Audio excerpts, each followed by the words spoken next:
Hello and welcome to On the Corner, the official podcast of pitcherlist.com. I'm your host, Eric Samulski, joined back in the swing of things, the weekly podcasts by my guy, Nick Pollack. Nick, how you doing? What is happening? Yeah, it's 2025. Oh boy. I'm not traveling for another 6 months now. Nice. So I'm excited. It's a new year. We're going to be starting all of the live streams on playback.tv/pitcherlist this week. And I'm going to be going over every single team's rotation as we gear up for Pitcher List 11 on February 11th. Yay. For those of you who didn't listen when you dropped those as podcasts last year, super helpful. They're also short. I mean, who knows what you'll do this year? But they were 15 minutes last year. Yeah, that's the idea. And I found on a commute, I could, listen to a couple teams on the way there, a couple teams on the way back, and had a good sense of the whole landscape a little bit. And it's just nice to not always think, even though we are going to discuss ADP today, it's nice to think globally sometimes and just who are the arms? What do they do well? What is the team context? And then I can combine that with all the nitty gritty ADP, this or that, whatever. I just want to know what the pitchers are like. And I'm happy you said that because it's funny. I think this actually nails down a reason for me to having a disconnect, I think, with a lot of people talking about guys, because the foundation for me is separate from ADP, and it's internally in the pitchers on their teams and kind of classifying who they are independently from that.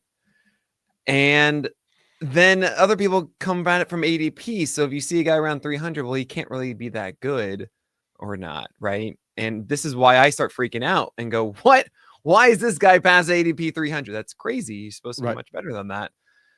So yeah, those podcasts are really fun. It's really good for you to set that foundation, understand these pitchers before the season starts, and then you can see what changes are being made or if they're being exactly the guy we expected. Because remember, y'all, there are 6 months in a season, and who knows if they're going to be doing great in April or if they're going to be doing great in August. Okay. So just because they do well in April does not mean that they're suddenly changed. And those podcasts really help you understand that foundation to know if they've changed and if it's real. So yay. I'm back to talking a lot, Eric. Can't wait. Let's do it. I mean, you love it. You love it. And we are back to talking a lot about starting pitchers. Again, as always, we're going to focus a little bit on the middle round starters today. If you didn't listen to our episode last week, we kind of broke down the early ADP and just thoughts on where guys were going, acknowledging that this ADP, and we'll acknowledge it again here, this ADP is mainly for draft and hold formats right now, which are formats where you can't make any waiver ads during the year. So you tend to see quote unquote safer starting pitchers go earlier, guys who are on better team context, things like that, since you can't really find those waiver wire gems. But we're going to break down guys who are going in the middle and some late rounds, but these are guys all going after the top 160 picks in current ADP, which I believe we did from December 16th on was when this document December 16th. That's correct. Yeah. So we're going to throw up some debates. We're just going to talk about some of these guys. Maybe you and I will like the same player. Maybe we'll like both players. Maybe we'll dislike both players. Who knows? We're going to focus a little bit on where they're going ADP right now, but it's mainly just the pitcher and our confidence in that pitcher and whether we believe in them having some relative success in 2025. We tried to group them in ways that make some sense. And so we're starting off with a pair of high strikeout left-handed pitchers with some command issues throughout their career. One of them signed a free agent contract. It's Yusei Kikuchi, who is now with the Los Angeles Angels. And the next one going right after him in ADP. These guys are basically pick 162, 164. It's Robbie Ray, back with San Francisco Giants. Robbie Ray obviously returned in the middle of last year from Tommy John, looked pretty good in some starts, not so good in other starts, and then had a hamstring strain that sidelined him. But again, that's obviously not arm related, so he should be fully healthy heading into 2025. What is your initial take on these two? I think I have a pretty strong preference here. Do you? I mean, I think for me, it's Robbie Ray. Yes. And that's because the fastball still gets a lot of vert. The slider is still vicious.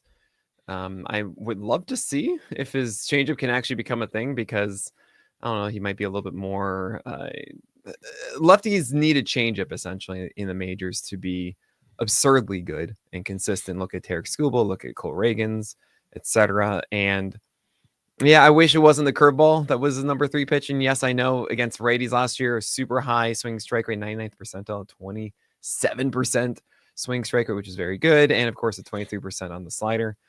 It's just that the 4-seamer, I don't buy that it's going to have a 28% ICR again. And that was a very small sample what we saw last year in just 7 games and 31 innings or so. But the way I see it with Robbie Ray is I think he's just generally more consistent than Yusei Kikuchi. Mm-hmm. And with Kikuchi, that was a whole journey through the entire year. And I love that 4-seamer for him. I love that he's thrown it more in the top half. And I think it's a much better offering than it has been in previous years. But his slider wasn't always there. He tinkered a lot with this changeup, and the curveball honestly should come back a bit. It was just an up and down season the entire way. And I think as a fantasy manager, you're going to feel more consistent or feel more attached to Robbie Ray and feel, hey, look, I know I'm generally going to get, sure, he's going to have his blow-ups and everything, but he's not going to be a guy that you drop, I think, through the year. While Yusei Kikuchi certainly showcased that last year, and it's going to be a little bit more tumultuous. While, of course, I do recognize that if Kikuchi just kind of locks in and stays there, that'd be great. But I think it's a better chance for Robbie Ray to be productive this year. Yeah, I agree. And I think that the team contexts matter for me. I think the Giants are going to be a much better team than the Angels.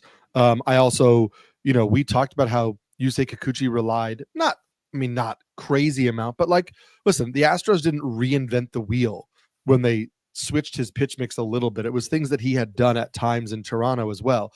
I just don't buy the Angels as an organization that saw something in what he was doing and can like really get the most out of it. That's right. And so I'm kind of treating Yusei Kikuchi like I treated him back when he was on the Blue Jays before the hot start of the second half last year.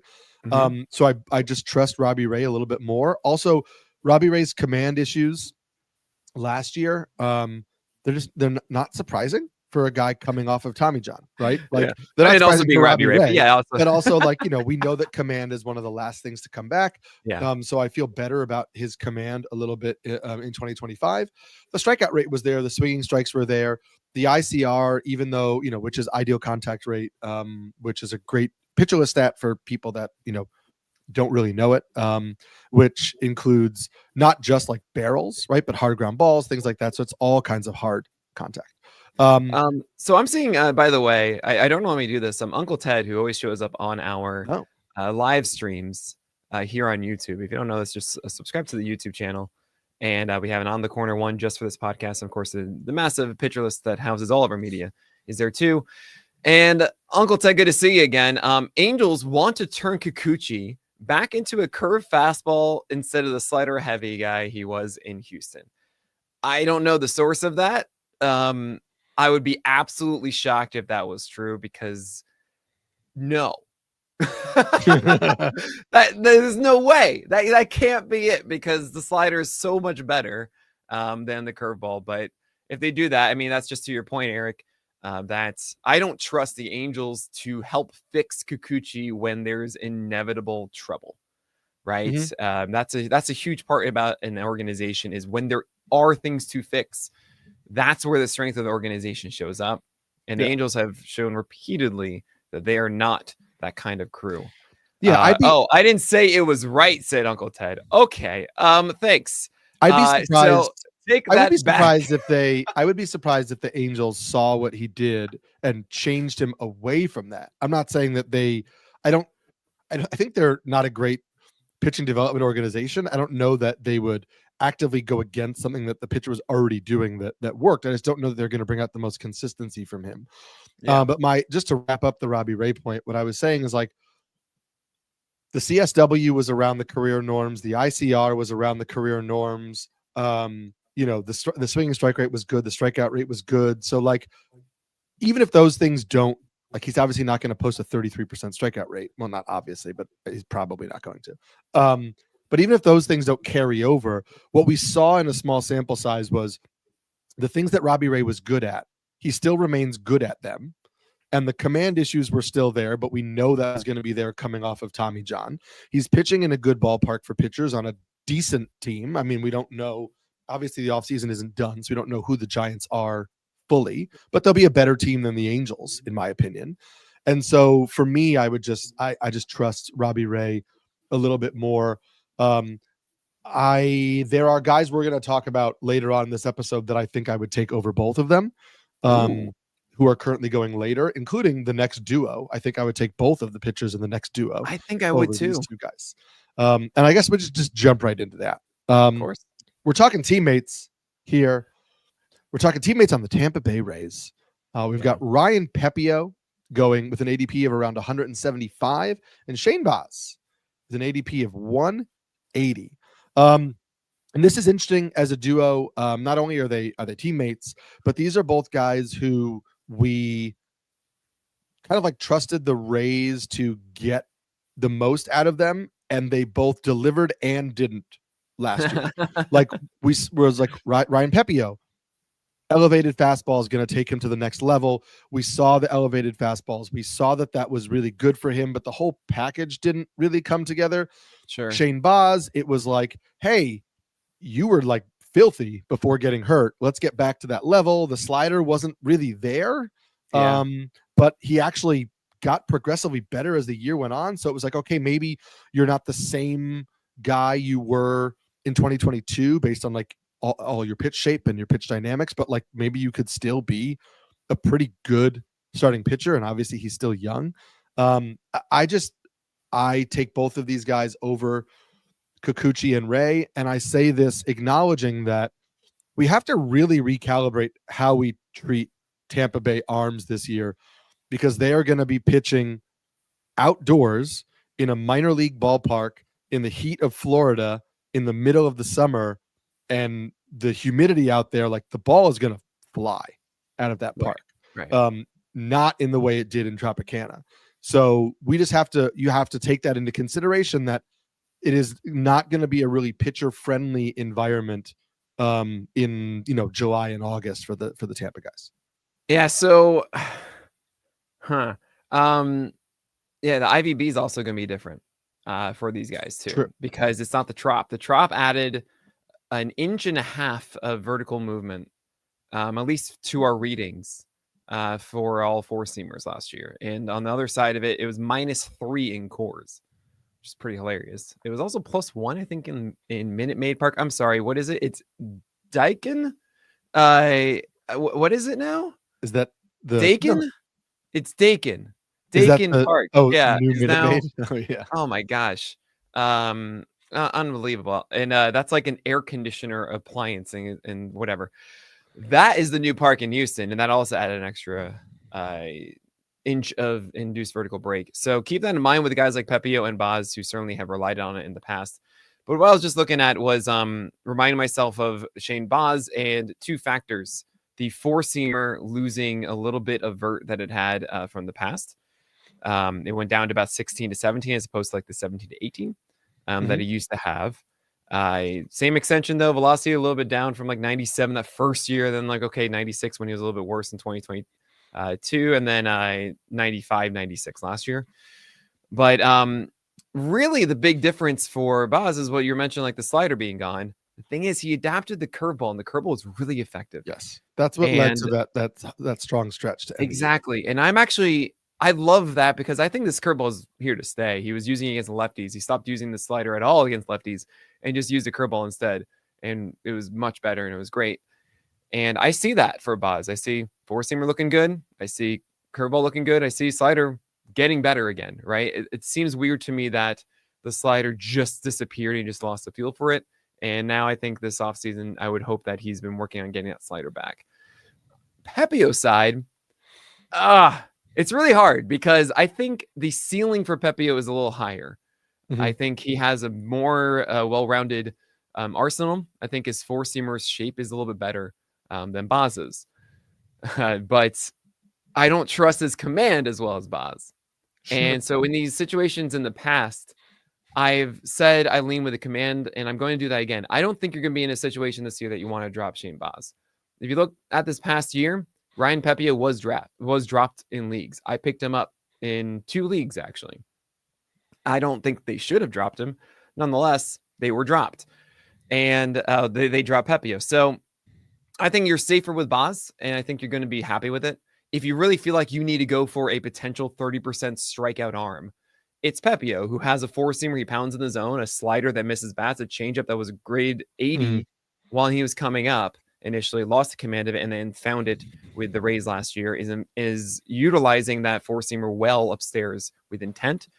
It's just about getting that feel for the slider and the changeup. So either way, I like these guys better, like you said, than Kikuchi and Ray, because they both have the similar strikeout rate. I would say Pepe is slightly more than Boz at the moment, because I think Boz needs to find the slider. At least we need to see that being what it used to be, or at least the 4-seamer also dominating the way that it used to.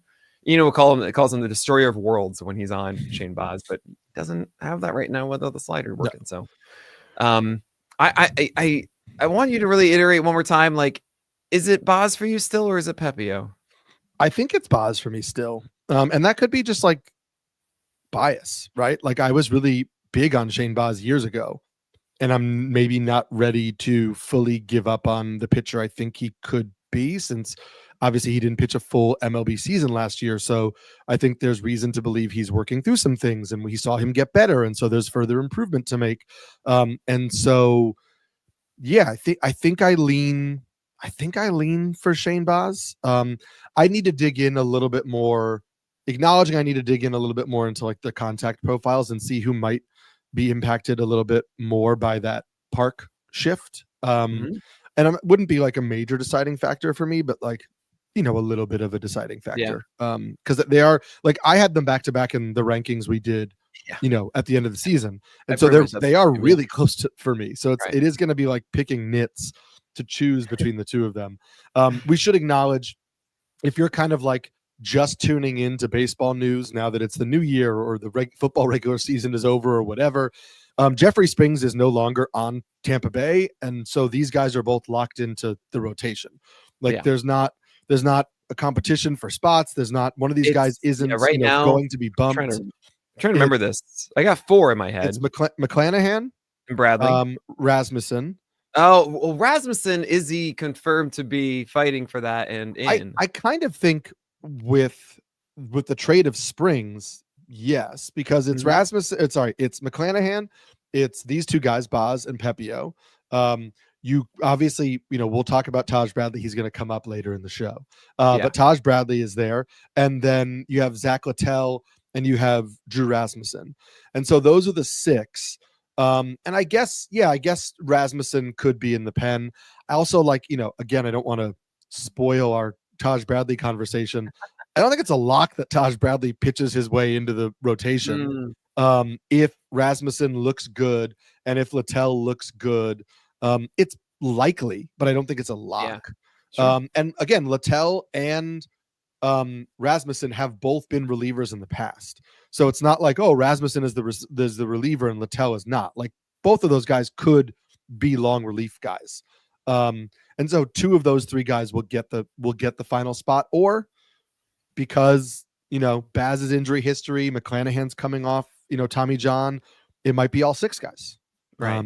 You know, we'll see how Tampa wants. Yeah, they might. Right, they might do that 6-man, ease the rotation a little bit. I'm with you that Rasmussen should be the guy. Everyone says, no, he only pitched this amount last year. I think they were just being careful. Yeah. And Littell, man, I know it's going to surprise some people. There was a conversation after the first month about Cole Reagans versus Zach Littell inside of one of my Reddit posts. And I bit my tongue. I was as nice as I possibly could.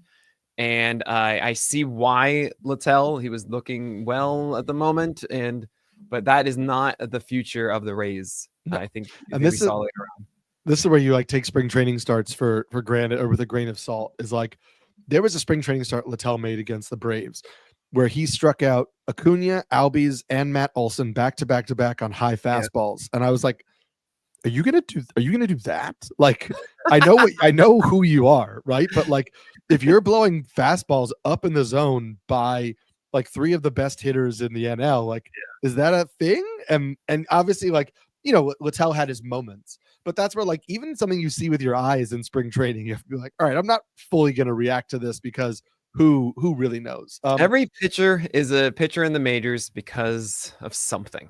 Yes. There's a reason why they are there.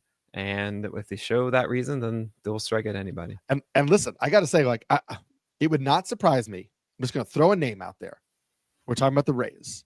But a couple years ago, Mike Vassell was a really interesting starting pitcher in the Mets minor league system, and he never quite developed in the way that people thought. The Rays picked him in the Rule 5 draft. Oh, did they? He has to be on the major league roster.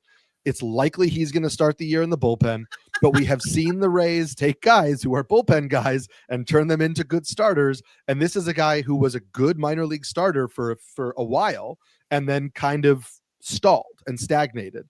And so I don't think that, like, I'm not saying Mike Vassell is going to win the 5th rotation spot for the Rays out of the gate, but I'm just saying that's a name that I'm watching because it would not surprise me if the Rays made him a usable starting pitcher, and if they could get rid of Zach Littell in a trade in June, or Rasmussen or one of those guys, and then they slot Vassell into the rotation at the end of the year, like it would not surprise me. That is such a pull, Eric. I love it. We'll see. I have no faith in Mike Vassell from my analysis of last year, and no, he was bad. Like that's and it's going to take a lot for the Rays to do it. However, you're totally right. We've seen crazier things from the Rays in the past. Would you have ever thought that Zach Littell was a 3-4 inning starter opener, like a T-Lex situation or something like that? Who knows? Yes. Oh man, fun stuff there. We've got other guys we got to talk about, don't we? Though we do. We got other guys we got to talk about, in particular guys on the Tampa Bay Rays still, but we'll do that after this break. Oh man, we're back, baby. Oh my gosh, we're doing podcasts again. We got so much content and ad breaks. So we'll wrap up the Tampa Bay Rays rotation. I almost called them Braves. Tampa Bay Rays rotation by talking about the aforementioned Taj Bradley. We paired him with the starting pitcher going off the board right after him. High upside strikeout guys who have major command concerns. It's Taj Bradley, ADP 196. It's Luis Gil, ADP 198. I think that most people would say, how the heck is it not Luis Gil? Like he is, he had a great year, but we talked about on the podcast, we saw some of those warts that were concerns about him going into the year. We saw them manifest again at the end of the year. And I don't think it was just fatigue. I think it was something that has always been a part of why he had quote unquote reliever risk when he was coming up through the minor leagues. Yeah. So I'm curious where you go here. I still think I go with Luis Gil because we've just continued to see Taj Bradley fail to capitalize on any sort of momentum or changes. I mean, we talked about Taj Bradley had that ridiculous 8-start stretch where he was going fastballs up in the zone and splitters low in the zone, and he looked that was phenomenal, but he just couldn't command the fastball consistently enough for that to maintain, and he got obliterated after that hot stretch. He was dropped in a lot of leagues despite the fact that he was so good for those 8 starts because he was really, really bad down the stretch. Yeah. So, okay. So I feel like both of these guys are your typical draft traps. And it's something I really am trying to emphasize this year, of not drafting hipsters. Okay. If you guys are unaware, this year I'm kind of refining the 4 terms, like the middle round guys. You have your aces at the top. You have your almost aces. Okay, fine. But I've been saying terms like Holly and Toby and Cherry Bomb and hipster. So I want you guys to understand this. If you are a Holly or a Cherry Bomb, that means you're not expected to be dropped. A Cherry Bomb is a premium starter who's going to be beneficial for you. You're just going to be really upset when those bombs happen. They're going to be more vicious and more volatile, but you're never going to really get to the point of dropping them. A Holly is someone that's a step up from a Toby who's reliable and good, but he's not really an ace. He's not going to be a 26% strikeout guy. He's going to be a 21, 23, that kind of thing. He's going to be a 3.5, 3.6 ERA and a 110, 115 whip. And that's great and you're happy, but that's not a stud ace. And it's also not someone you're going to drop. Now, a hipster is a lower tier of a cherry bomb. That is a headache-inducing pitcher stifling the entire roster. And the reason they're a headache is because they can be so good and so bad. And you don't know if they actually are someone that you should be holding on to or not throughout the year. And of course, Toby, you guys know Toby, super boring, does not strike out guys. And maybe he'll go 6 innings and get you that win, but like you don't like that he's there. He's probably gonna have like 4 ERA at the end of the year and like a 120, 125 whip, that kind of thing. So I'm looking at my drafts and I'm trying to select who are the ones that are going to drive me up the wall as a manager.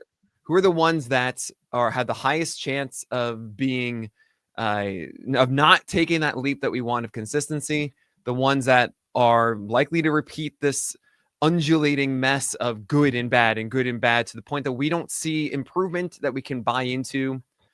And I see Taj Bradley and Luis Seal as both of those guys. I see Shane Baz and Ryan Pepe a little bit away from that, more towards on the cherry bomb side of like, hey, look, they're going to have some blips, but like, what's there. With Taj, I want to buy it. I really do.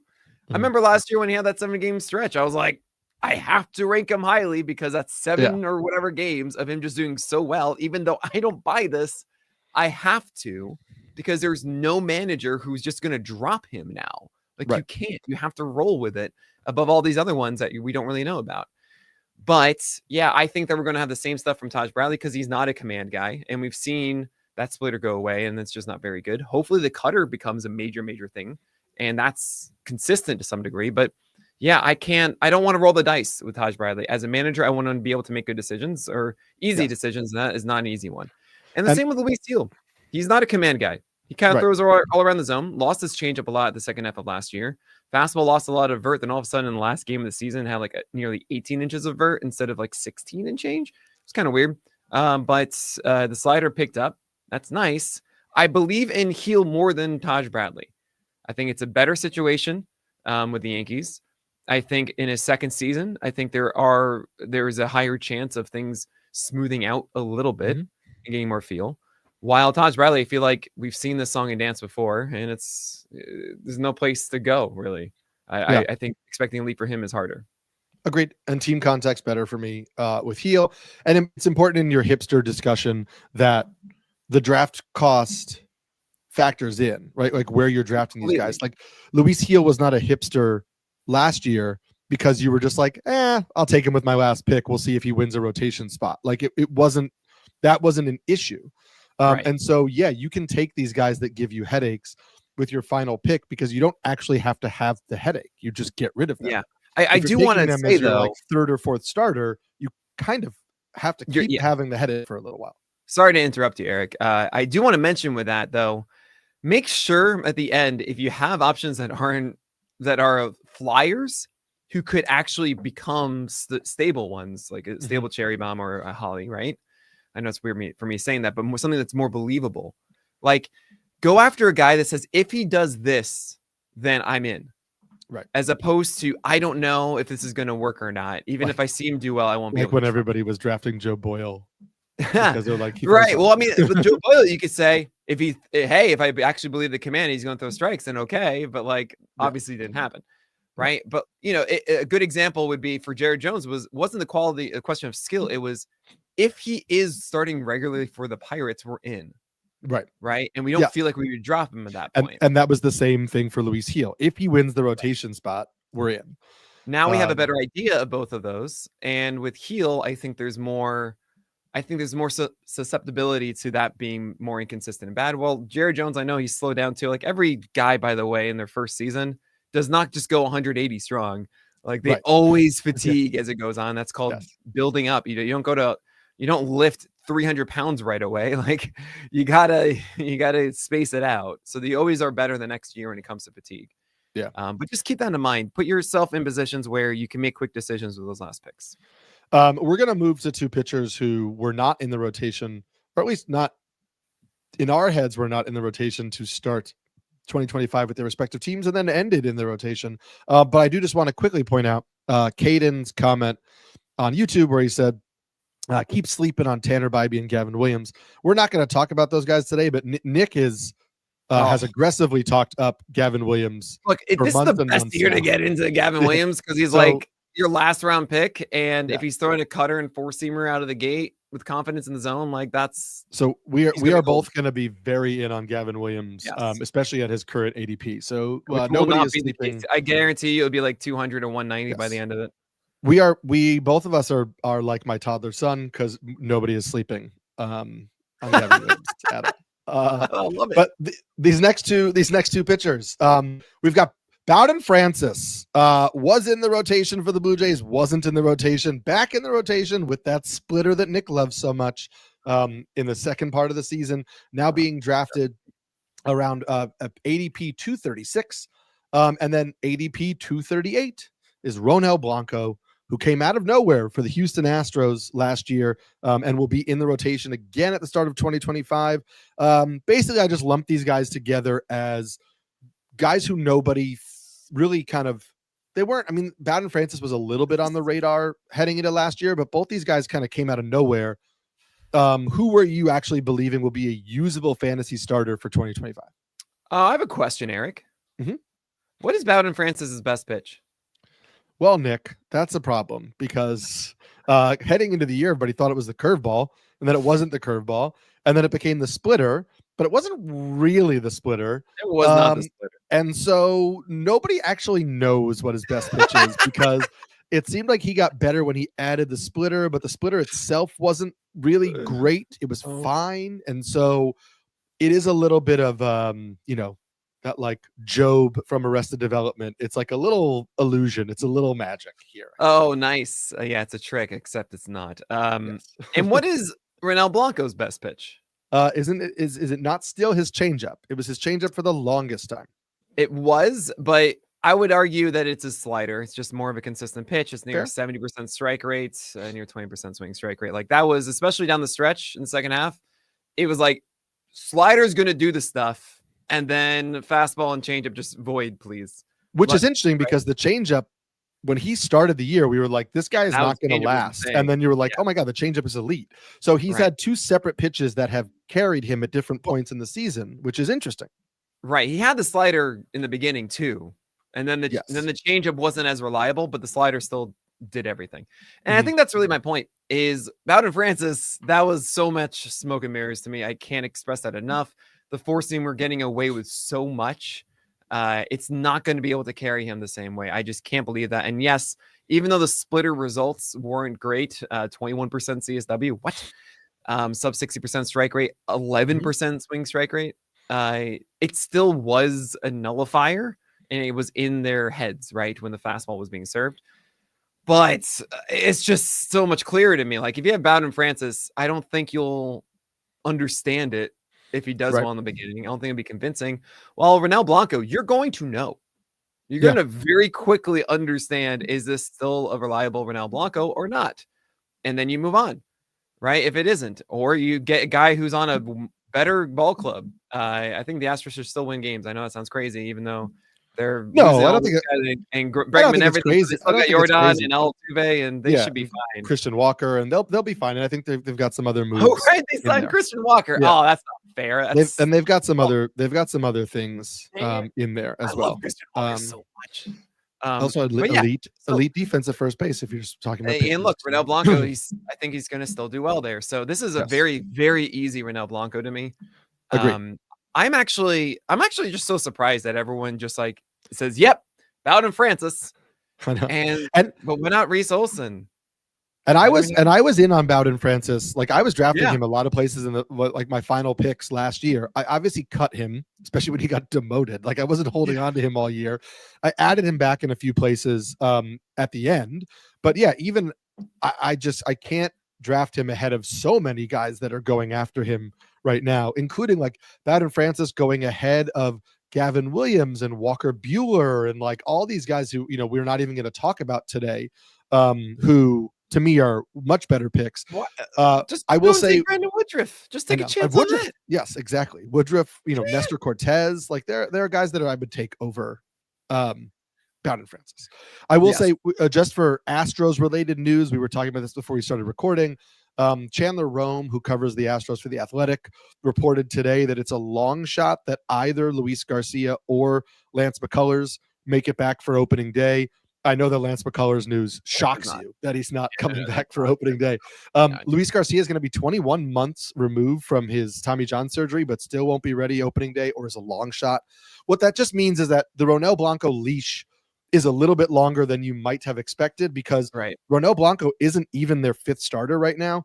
You could argue between him and Arrighetti, they're the 3 and the 4, and maybe Hayden Wesneski is the 5. So even if Luis Garcia comes back early, that's not bumping Ronel Blanco from the rotation. There's going to have to be somebody else. Framber, Hunter Brown. And then Arrighetti and Ronel Blanco. That's easy. Those 4 are locked in. And listen, they may make another move. We don't know. But as of right now, Ronel Blanco would withstand the return of Luis Garcia. He would need another move to even be on the precipice of losing his job. Right. And that, I mean, I got to also mention, like, he was bound in Francis at like inside the top 70 starters, and at 99 is Ryan Nelson. And it's just, wait, why are you not caring about Ryan Nelson's run? Please free Ryan Nelson. Free Ryan Nelson. Get him out of Arizona. Get him to a team. They're not going to pitch him. They're going to move him to the bullpen, Nick. Get him out. Wait. Is that a report that they're going to put him? He's out of the rotation now because of Burns and Eduardo Rodriguez. And I mean, they want to get rid of him. It's not an official report, but a lot of the beat writers have him 7th on the list because of contractual obligations and veterans and whatever. It's Corbin Burns, Zach Gallen, Merrill Kelly, Eduardo Rodriguez, Jordan Montgomery, somebody. Who am I blanking on? Somebody, and then Ryan Nelson. He was their best pitcher. And so that was 6. Who is... I mean, Ross Resource will answer it for us. Brandon Fott. Sorry. Okay. Brandon Fott, then Ryan Nelson. So, all right. So this is how I see it. 1, Jordan Montgomery's not going to be there, and there's no way they're actually going to do that over Ryan Nelson. They just can't do that. I hope so. I hope you're right. So that's 6. Right. Then something happens. Something happens. Yeah. And Ryan Nelson's back in the picture. I'm so shocked to myself that I didn't register the impact of Corbin Burns in this way, because I just remember the Arizona Diamondbacks last year just having no one. Right. And I was like, okay, he's not Ryan Nelson's still Ryan Nelson. But let's just say in a world, Ryan Nelson and Bowden Francis are both regularly starting for their teams. Yes. Who do you want? Easy. It's not even I am in that full Nelson like that. It's that NFL draft thing of like, I run the ticket up to the top. I sprint with Ryan Nelson. I'm like, please. Oh my God, I can't believe this is a choice. I take Ryan Nelson. All right. So just so we're on the same page, and guys, you're like, what did Ryan Nelson do? I completely checked out. Wasn't he so bad? His 4-seamer is a very good vert pitch. He throws it so confidently in the zone. It's better than Bowden Francis's. And he has secondaries that I think can be much better than they have been. The cutter showed a lot of life in the spring last year. And I think just even having the cutter and the slider in the zone with the fastball made that fastball so much better. I think that this is a matter of time for Ryan Nelson to figure out his real number 2 that takes that step forward and that complements that 4-seamer, because it just makes too much sense for me. Now, am I going to be drafting Ryan Nelson everywhere? Probably not. I'm not drafting Bowden Francis anywhere, but I could see him at the end of my draft if he's locked into that spot. I also try as much as I can, especially my 12-teamers in my 21st, 22nd, 23rd round. I try to avoid the 5th starter as much as I can. And I'm not saying that's like, I don't draft Jared Jones. No, I drafted Jared Jones. I drafted Luis Hill, etc. But the reason for that is the opening weekend, you can make moves. And if you have a guy who's pitching in the first 3 games of a season, you can actually drop him for that number 5 starter you would have drafted instead. Right? You get this extra little bonus because they literally haven't pitched. And it's something you can take advantage of easily in the beginning of the season, the most important weekend of the season, really. So something to keep in mind. But I don't really think I'm going to be going after Ryan Nelson, my 12-teamers. Are you? Not unless there's any sort of meaningful roster shakeup in Arizona. Well, no, if he's the number 5. If he's number 5, I think I would. Yeah. I mean, again, it would depend on where I would be very interested, and it would depend on where he was going in drafts. And so, yeah. I mean, I'd probably, if Cody Bradford's inside that opening weekend, I'd rather have Cody Bradford, I think, than Ryan Nelson. Yeah. Fair. I mean, they're back to back inside this ADP. So I'm just trying to give an idea I probably of like where would I am with the line of it, you know? I probably would as well. Yeah. Yeah. All right. We'll keep going with this. We're gonna go to one more kind of like not super exciting one, and then we'll end with the 3 ones that I think are a little more like upsidey and fun. So the guy that everybody yelled at you for not ranking highly, Ranger Suarez, is going with an ADP of 265 right now. Now they get it. Just kidding. Reese Olson is going with an ADP of 299. At first blush, I understand. I think there is something to say about the security of Ranger Suarez. Yeah. Because we know who he is. And right wins. now, Ranger Suarez going 265 is totally fine value because we know he's going to produce solid stats, nothing eye-popping. He's locked into that rotation. It's a good team context. I think if this was a 15-team league, I'd be more inclined to take Ranger Suarez there because of that security. Reese Olson to me at 299 is just way more enticing. And I think had Reese Olson actually won some of the games in the start of the year when he was pitching elite and just could not get a win, I think, it was like absurd. I think we'd be viewing Reese Olson a lot differently because I don't think people realize just how good he was at the start of the year because there weren't wins attached to what he was doing. Reese Olson is a good pitcher on a team that we now know is good, right? This was not a fluky team that made the playoffs. Like, this is a good team with a good pitching staff. In a good home ballpark, much better than Ranger Suarez is. And so I just think there's more upside in Reese Olson, even if maybe there's more security in Ranger Suarez. But at this point where they're at an ADP, I'm taking Reese Olson. Yeah, it's interesting because Ranger Suarez is a guy that when he's cooking with his changeup, he's got it. It's what he does. He does it for like 6 weeks at a time. And we've seen that start in August. We've seen that start in July. We saw it last year start in April. You don't know when it's going to start. It could be right out of the gate. He's also, as you mentioned, a safer bet for wins next year. It is more secure in everything. If I'm looking at the end of my draft and I'm looking at that opening weekend and you see, wait, hold on a second. Ranger Suarez is going third in that rotation. Yes, Luzardo, no. You're going fourth, buddy. It's Ranger Suarez third. Something like that.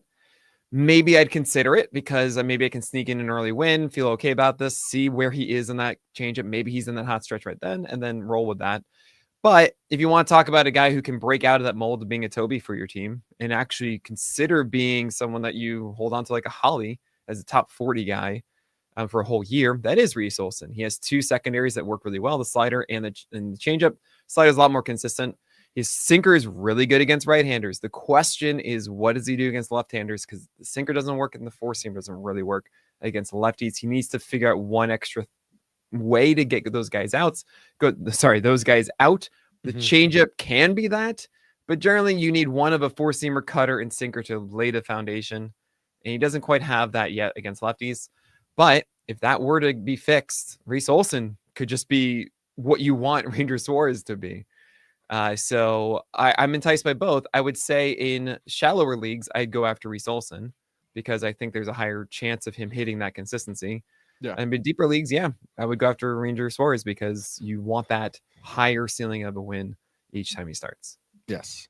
Speaking of higher ceiling, we have 3 pairings or groups coming up. We'll talk about some of the more higher ceiling potential fun late round draft picks, but we'll get to those after this break.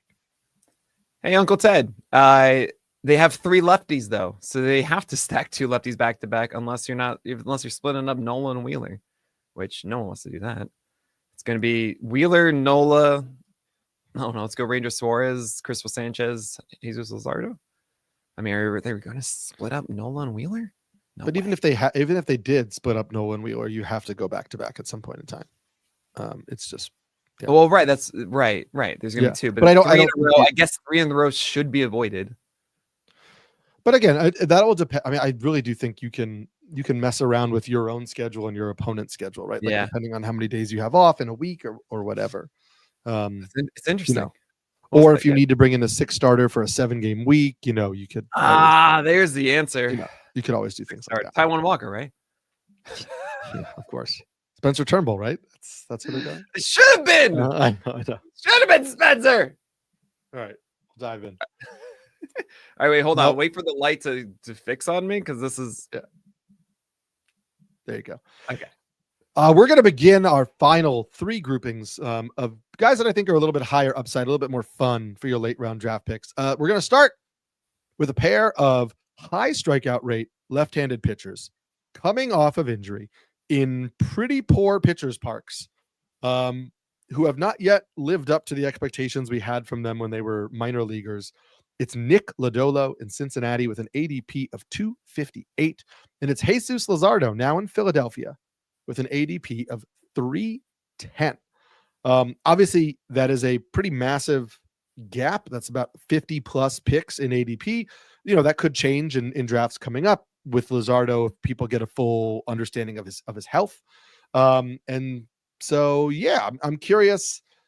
Can you still not quit Nick Lodolo? Are you in on Luzardo? Like, if you had to pick between these two guys, were you planting your flag?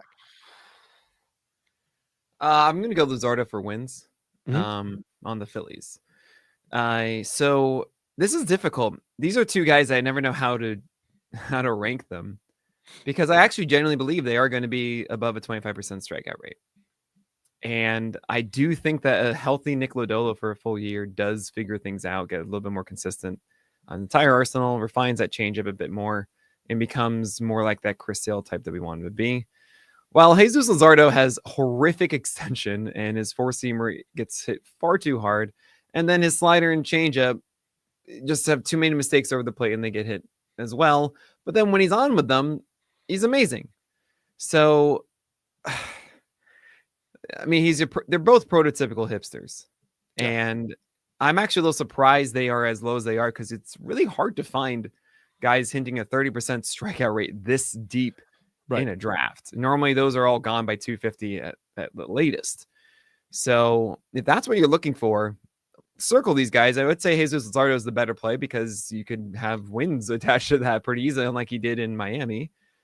And I routinely had him around 40%. Ranked in my 40s just because he was always a strikeout guy with like a 3.6 ERA or 3.6, like 3.9 or something like that. And yeah, you're going to have those terrible games of 600 runs or something like that, but you're going to get those brilliant 7 strikeouts, 1 walk, 1 earned run game as well from him. And I think you're going to get a little more consistently than Nick Lodolo. Health is obviously a big thing for both of them, but we're past 250. Throw health out the window. Right. Really does not matter. If they're healthy entering the season, then you just take whatever you can get, and you're probably going to drop most of these guys anyway. So, yeah, I would go Luzardo. How about you? I would go Luzardo too. And there is a part of me that doesn't want to quit Lodolo because of what we saw from him in 2021 and what we saw from him, 2022 was his first year, and what we saw from him in the minors. But I don't like the ballpark. I don't love either ballpark, but I don't like the ballpark for Lodolo. I think the team context is better for Luzardo. I think that even though Luzardo has not morphed into what we thought he would be as a prospect, I think like penciling him in for a 3.6, 3.7 ERA, even with his move to a worse ballpark with solid strikeout rates and probably double-digit wins on that Phillies team feels pretty safe. And that's a pretty solid arm this late in drafts. It's not setting the world on fire, but it's pretty solid. Yeah. And so, yeah, I think I go for that. But again, like he's pitched more than 100 innings once in his entire career. Like neither one of these guys should be relied on for significant innings on your fantasy team. Yeah. So, I mean, I think what you're saying, not necessarily double-digit wins, but more of a higher than average win chance. Sure. Yes.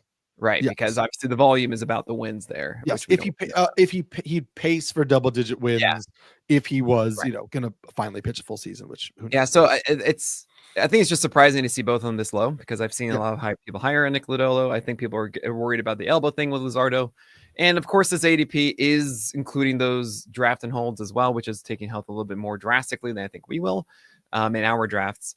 But I am very curious to see where Luzardo does end up because Yeah, I would consider him more so at the end of my drafts than I would say Bowden Francis, something like that. For sure.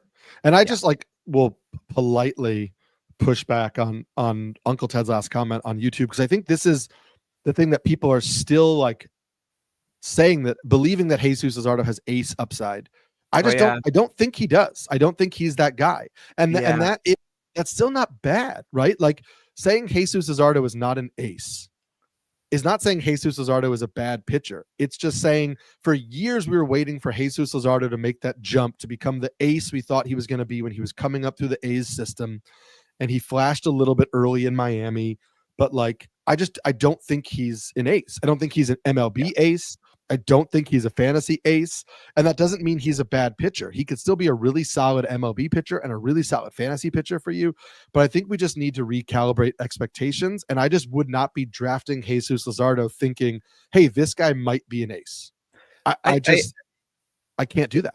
I think it's important to think of Luzardo kind of like Robbie Ray, in that Robbie Ray has had those ace seasons.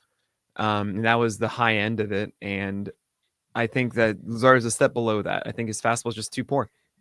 I think he's not, he doesn't have that foundation of a fastball. And that means that he's going to have problems with when the secondaries aren't being as pristine as they need to be. And it's interesting because when Luzardo does locate the fastball, like, things are cool. It's just such a necessity. And don't think of him as an ace type. Think of him as a top 30 type, and then you'll be okay. Yeah, that's what you're going for. All right, we got an interesting trio here of guys who are trying to pull a Michael King. Michael King, as you know, if you've listened to this podcast, Nick and I both have ranked inside of our top 10s right now. Big fans of what he was doing in San Diego. These are three relievers who are either reportedly going to be in the rotation or want to be in the rotation, but are currently free agents. It's Jeff Hoffman, who is currently going pick 291. It's Griffin Jax, who's currently going pick 295. And then Clay Holmes, who's the only one who is definitely going to get a shot at being in the rotation with the New York Mets now. And he is going 355. So I guess my two-part question to you is, do you think that any of these guys can actually pull a Michael King?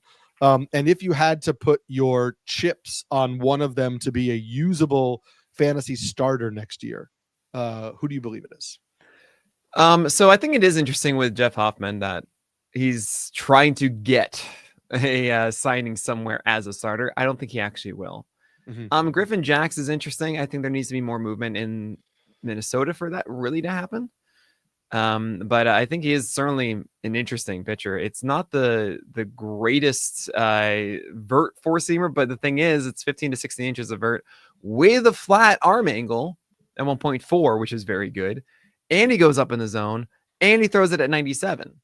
So yeah, I'm a huge fan of that four-seamer, and then it's a sweeper on top of that, which then destroys right-handers. And guess what? The changeup had a 28% swing strike rate last year. So I do like that about Griffin Jax. And if he actually does get the opportunity, I'm very much in there. I think I'm buying that one the most if the opportunity is there as a number 5. But what is the one that I actually believe in? I think actually Clay Holmes is going to start. And I think Clay Holmes ain't so bad. It's kind of funny to me. You think of Clay Holmes, the sinker baller, as a reliever. Sinker ballers are not supposed to go 6 shutout. Okay? They're supposed to go like 6 with like 2 earned runs. Right? But if you're a reliever, you are propped up to then make sure that you get all your outs in one inning and you don't allow any runs. And a guy like Clay Holmes works best over the course of a game. Oh, he has that one inning where all the BABIP got to him. Then he makes it up in the other innings. Mm-hmm. And he also has 2 secondaries that work. And then it gets over 20% swing strike rates in his sweeper and his gyro slider. Like, this is a starter profile. Right. So I am not surprised at all that they're actually trying to make this shift. And I think it works considering the Mets do not have a stellar rotation. I'm sorry, Mets fans. I love Francisco Lindor. I think Soto is going to be great there too. I'm actually such a huge Mark Vientos fan, and I'm going to be drafting him everywhere this year. But you need a better pitching staff. Nick Pollack just listed off 3 hitters in a row on a team. In a row. In a row. You don't even need to sign P. Alonso, okay? Crazy. It's crazy.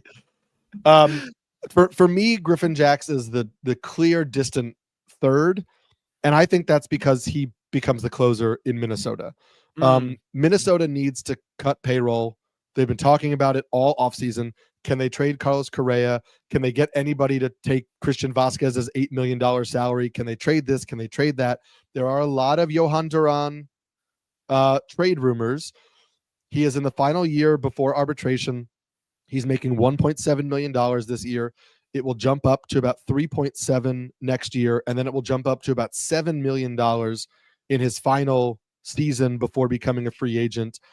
I think it's all but set in stone. The Twins are not going to be able to re-sign him.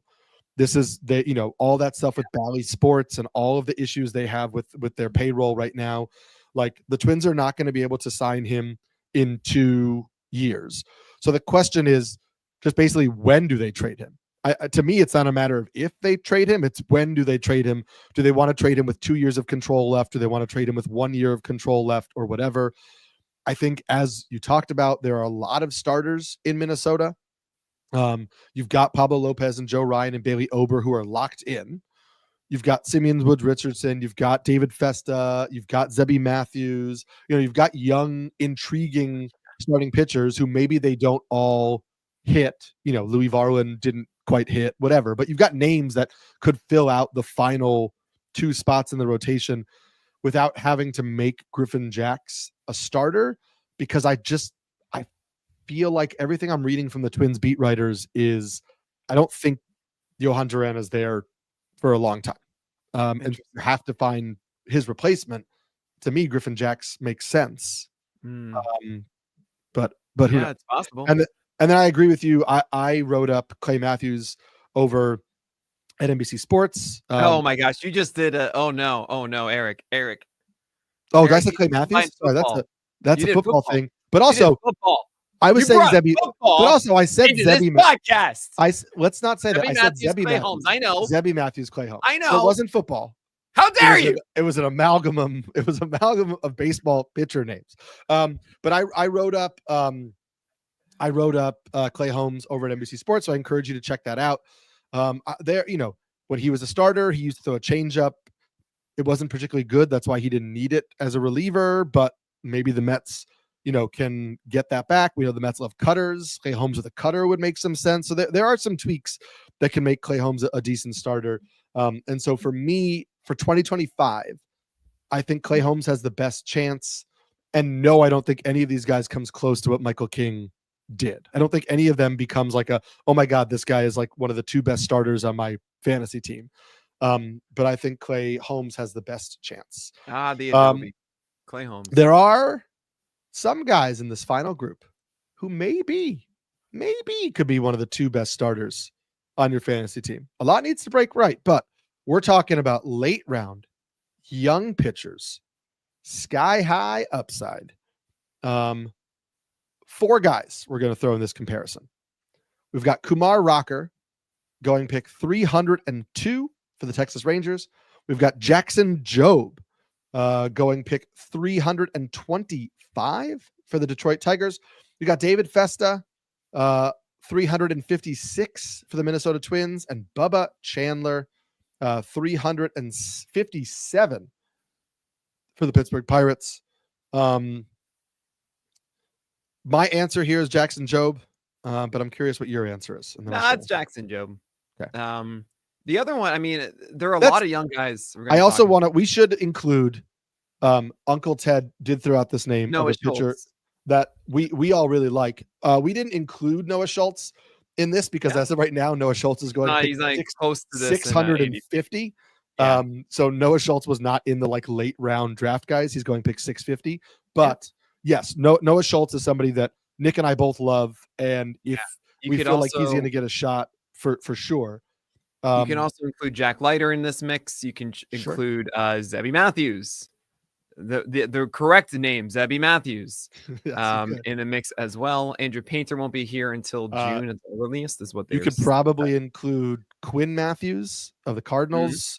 He's going pick 586 he might get an opportunity pretty early on, depending on what they do in Brandon St. Louis. Sproat, but Sproat. okay.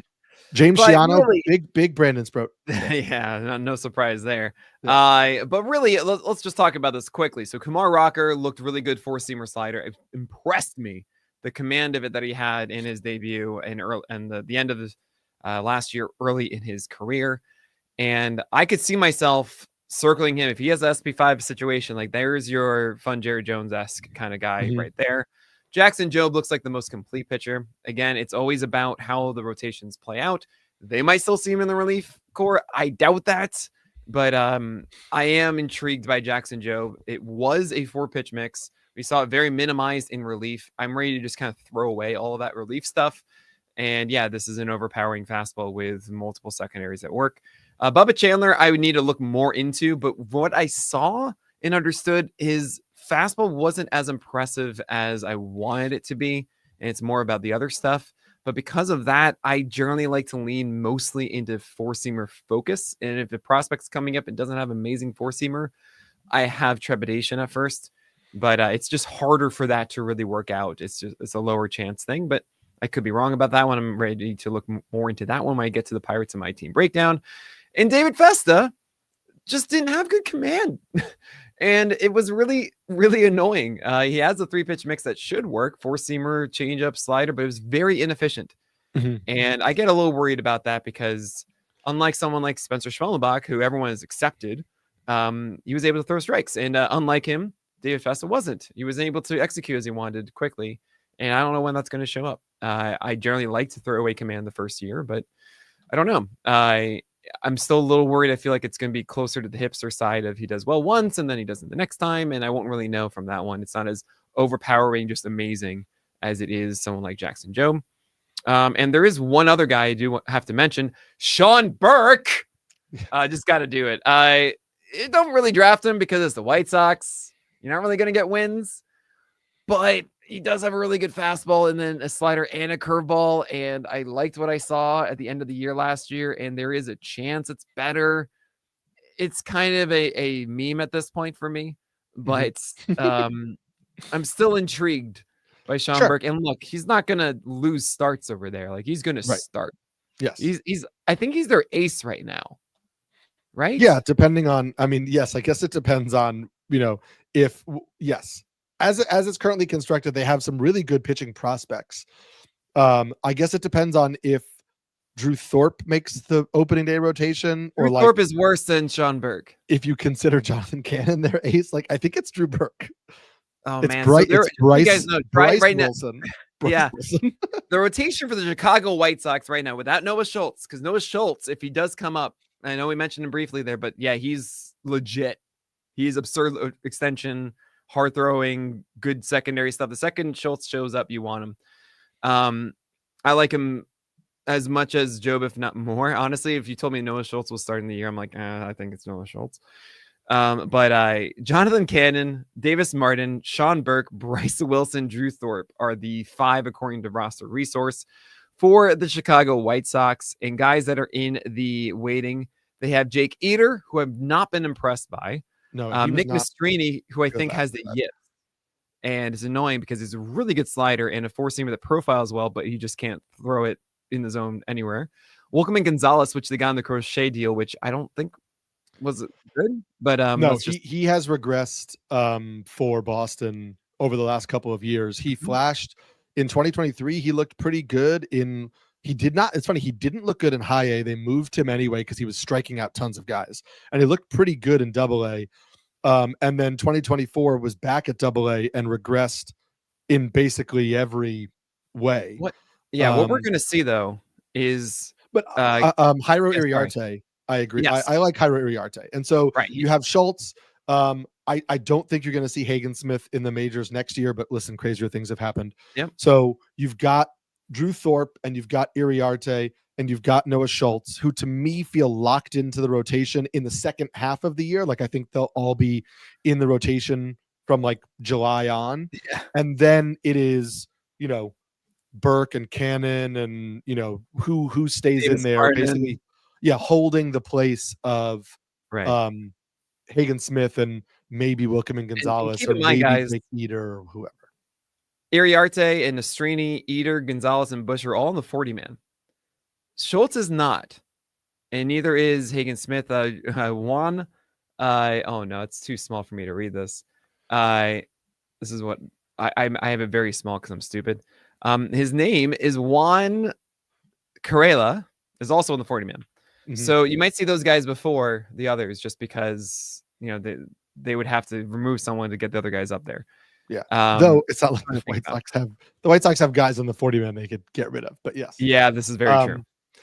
And yeah, so to me, like, I will say also, who was it? It was Isaac mentioned on YouTube Hayden Birdsong. I know you and I are both not huge Hayden Birdsong fans, just because of like the command issues and stuff. So I wouldn't put Hayden Birdsong personally in this tier.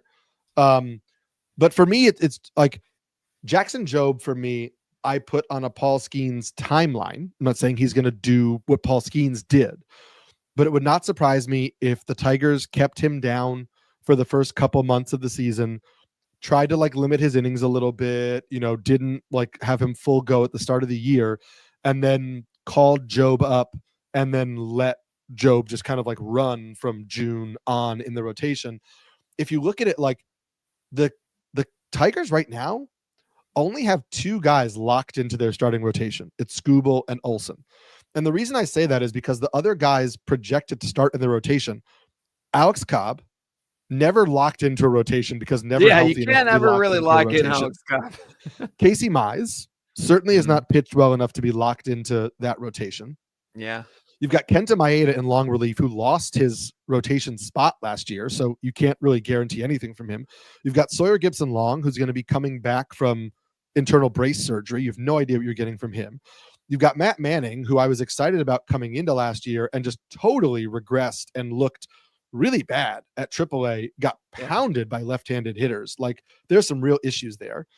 You've got Kiter Montero, who flashed at times to be a usable starter, like flashed being in a rotation, not like being a great starter.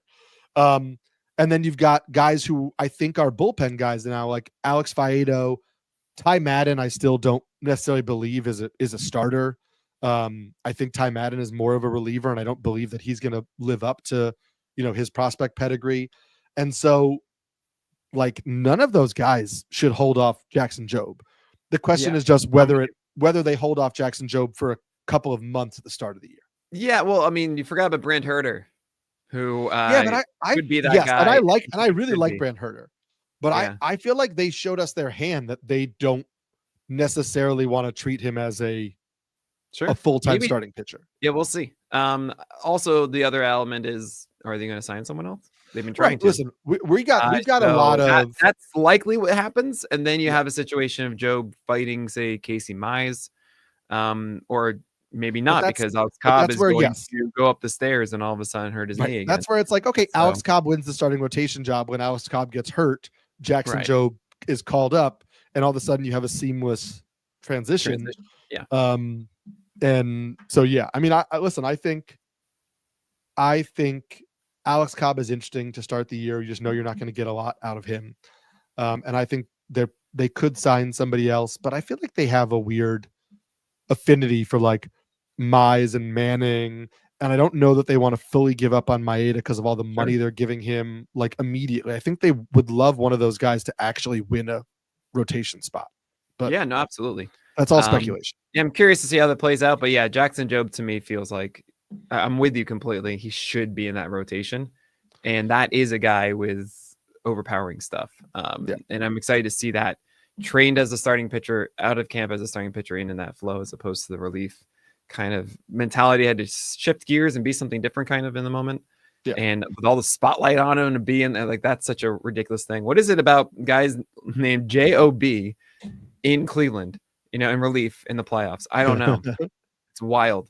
But I think that's all the mid-round targets here. It is. We got today, Eric. It is. We got through a bunch today. Hopefully you guys enjoyed that. We are going to continue to discuss starting pitchers until, again, February 11th, when we are going to get Nick's top 1,200 starting pitchers that we are going to go over on the podcast.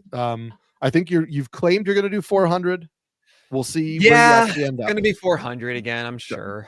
401, 412, for Yeah, whenever he can finish. But yeah, we're going to go over those. So we got a lot of topics coming up through February 11th, and then we'll kick off those rankings there.